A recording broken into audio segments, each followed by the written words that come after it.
প্রতিটা সূরায় সূরায় প্রতিটা অক্ষরে অক্ষরে আল্লাহর মাহবুবের শান বিরাজমান। সুবহানাল্লাহ।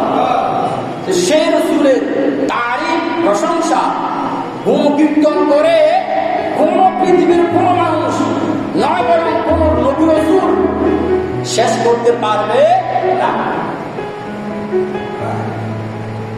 কি বলিব আমি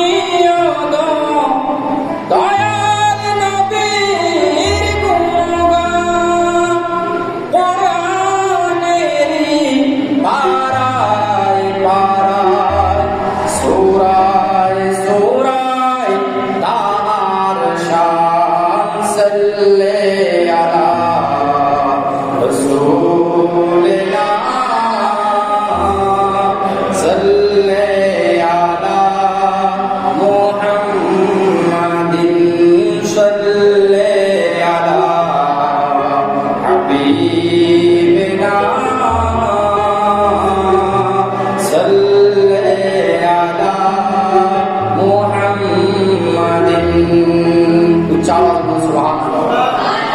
প্রতিটা কোরআনের প্রতিটা পারায় পারায় প্রতিটা সূরায় সূরায় প্রতিটা অক্ষরে অক্ষরে আল্লাহর মাহবুবের শান বিরাজমান। সুবহানাল্লাহ।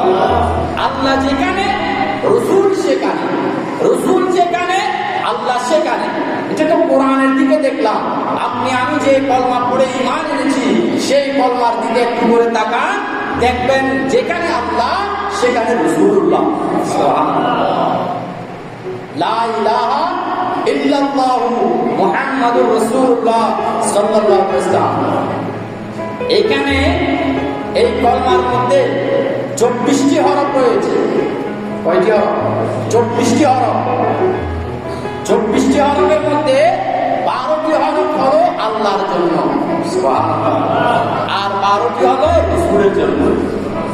আল্লাহ রাসূলকে এমন ভাবে কাছে রেখেছেন, আল্লাহ থেকে কোন সময় কোন জায়গায় আল্লাহ থেকে রাসূলকে দূরে রাখেন না।